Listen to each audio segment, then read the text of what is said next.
When it comes to watching movies, there are lots of choices in being able to know what kind of content we're going to see. But social media sites such as YouTube, Instagram, and View make it difficult to know what kind of content we're going to have.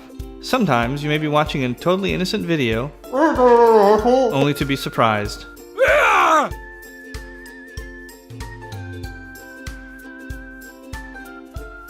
A video is uploaded to the cloud and streamed to us. Then our only option is to report the abuse, which may result in the video being banned. But what if there was a better way? What if we could stop the video from ever getting to the cloud? Then we wouldn't even need to report the abuse, and you'd have one happy customer. One way to do this is with a neural network. A neural network basically has an input layer, which we'll call X. Each of the inputs then goes into the layer. Each node in the layer is called a neuron, and the next few layers are called hidden layers. Each of the X's connect to each of the hidden layers with weights, and a bias is introduced to each neuron. And then every single other node is also interconnected in the same way. And we may have one or more hidden layers, each with nodes connected the same way. Each neuron uses an activation function to produce an output. We'll talk about those in a little bit more detail later. Each of our neurons might perform a computation like this, which is a regression function that multiplies our weights by our inputs and adds bias. And as we mentioned, we may add many more hidden layers, each interconnected the same way, until we finally get to our output layer.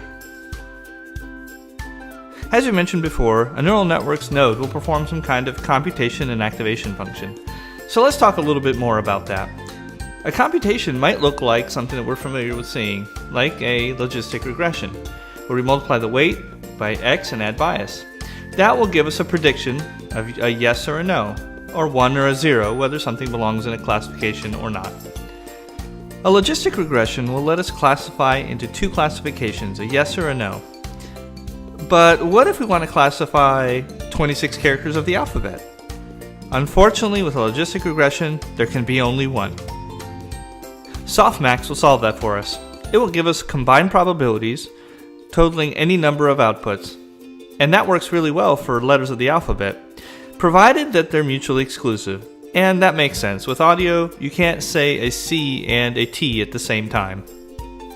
Earlier, we talked about an activation function called the sigmoid. It's a curve that has values between 0 and 1, and it allows a narrow band of other values in the middle, say -4 to +4. Any other values will fall to 0 or 1, or be pushed that way. But that presents a little bit of a problem with audio. A sound wave has both positive and negative values. What will happen to our negative values? They'll get chopped. A better option might be to have a function that allows negative values, especially highly negative values, to stay negative while pushing them a little closer together. Enter TANH, or the hyperbolic tangent activation function. Similar to the sigmoidal curve, it's an S, but rather than going from 0 to 1, it goes from -1 to +1. That lets us keep some of our negative values and makes audio happy.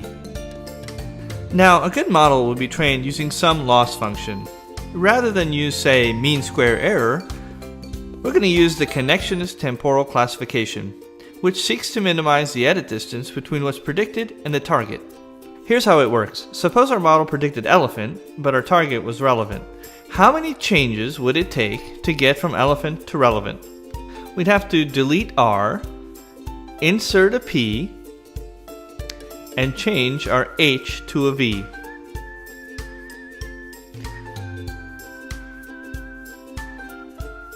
So that gives us one deletion, one insertion, and one change, for a total edit distance of 3. Now our model would seek to minimize the average edit distance. But how do we do this with audio? Or rather, with speech recognition? Well, suppose we had a list of words. Some of them good, some of them bad. And we could classify them correctly. Then we can make a list of words that we considered good and some that we would want to ban. We could even make our own list of words based on any arbitrary list that we wanted. Now we can train our model. The LibriSpeech corpus contains hundreds of hours of transcribed audiobooks. We'll use that to train our neural network. But how exactly does one train a neural network to understand audio? For instance, take this sentence. We could train our model to understand that sound waves that look like this produce texts that look like that. We could make the model even better if we could teach it that the probability that this is an H is higher because a T came before it. In other words, if it could remember its past. That's what a dilated convolutional neural network does for us. But we can't run computations on audio waves and text. We have to do a little bit of conversion magic.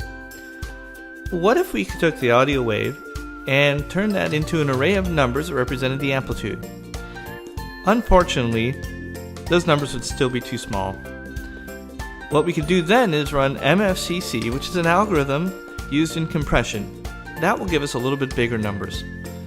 Text is easy. We could just take the ASCII character codes of each character and use that as our input label. Then our model could learn that this group of numbers usually yields this character. Okay, let's write some code. First we'll import some libraries, and then we'll open the example we just looked at. Let's start with the text.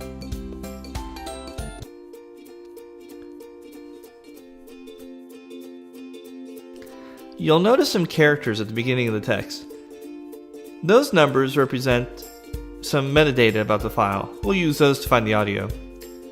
So let's load our audio file, and we'll use the Librosa library to be able to import the FLAC file. And this is what the file looks like. Now let's plot it using matplotlib. That's our wave. Now we'll convert that wave into features, and there's our array of numbers. Now we'll use the MFCC technique to turn that into features that our model can consume. Now let's go back to the text. Let's discard the first bunch of numbers and just pick up the sentence portion. That's it. Now let's convert that into ASCII character codes. We'll split the sentence on spaces, giving us words, and then we'll normalize the words, turning them all into lowercase and removing some other things we don't want.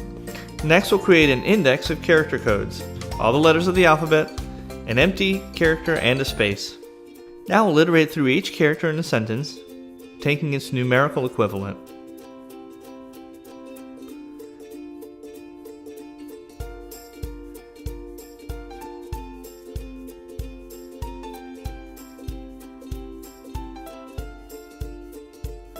And there we have it.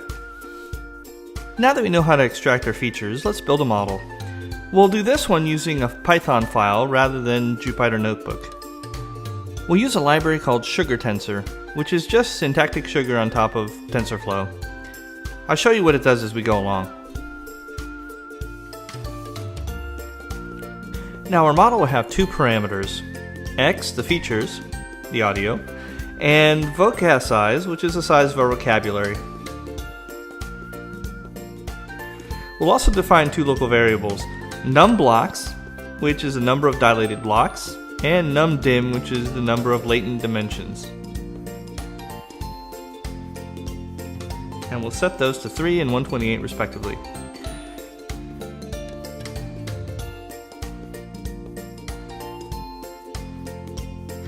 SGContext is the same thing as adding a namescope in plain old vanilla tensor. So we'll name our first layer front. Our first layer will be the input layer of our convolutional network. It's a logistic function with a convolution applied. Before we continue, let's digress for a moment.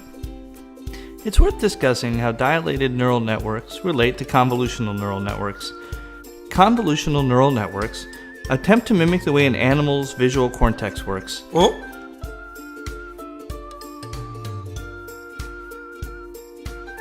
Individual cortical neurons respond to a stimulus in a restricted region of space known as a receptive field. The receptive fields of different neurons partially overlap so that they tile and make a visual field.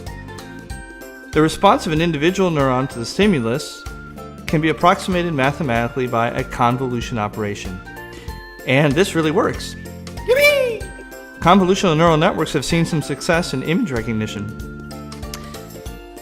By taking a matrix and sliding it over an image, we're able to create a smaller, more convoluted matrix. And repeatedly doing that will yield us some results. Now, audio is slightly easier because we're not really dealing with a matrix of data. We're dealing with a vector. Because of that, we can do something interesting.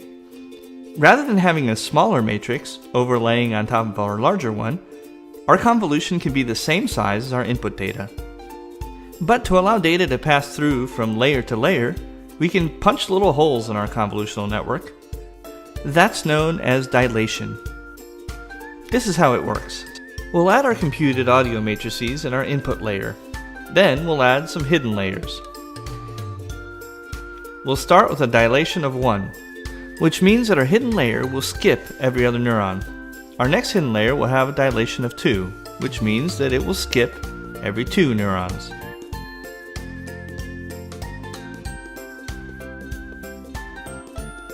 The neurons without the holes punched through are skipped. Finally, our last convolution layer has a dilation of 4, which means that it's going to skip every 4 neurons. Finally, our last layer is our output layer. Now, let's get back to the code. So our first layer will be a convolutional layer using TANH as our activation function.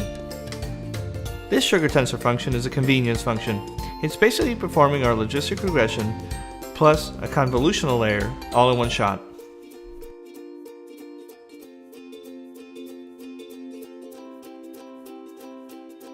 Now let's build our hidden layers.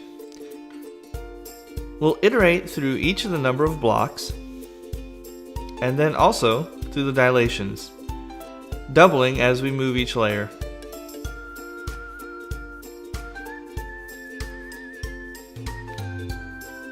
We'll give these hidden layers an easy name for us to see on the TensorFlow graph.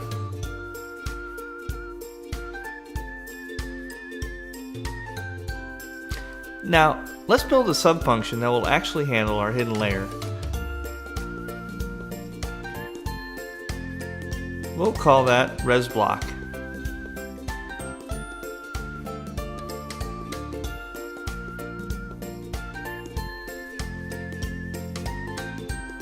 We'll go back up here and add that.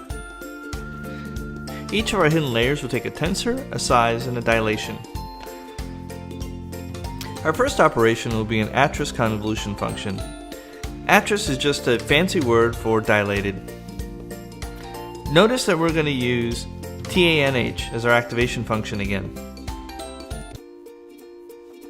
Again, this is just syntactic sugar. In plain vanilla TensorFlow, we're multiplying the weights by the input tensor, adding bias, and then performing an attrist convolution on it. Our next operation is a gate.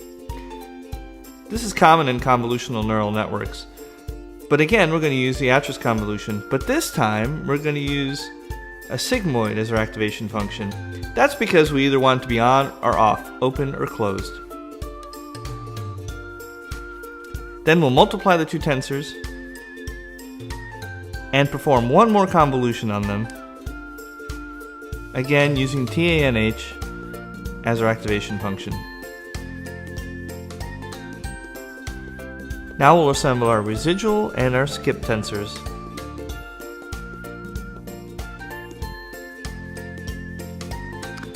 Finally, it's time for our output layer. We'll call that logit. And we'll combine our skip layer and our residuals using a one-dimensional convoluted layer.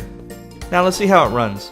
We'll train our model on 104,000 samples in batches of 6,500 over 50 epochs. That's about 500 hours of audio. But be prepared to wait. This will take days to run. Fortunately, we have Amazon Cloud. That cuts the compute time down to about 48 hours. Now the last little bit is determining our band list. I took that from this website. You can find the code for the band list in with the project. We'll run the model to compute the text, and then we'll just cross-reference that text against our banned word list. Now let's run the predict script against a file that we know has banned words in it. Oh, there it is.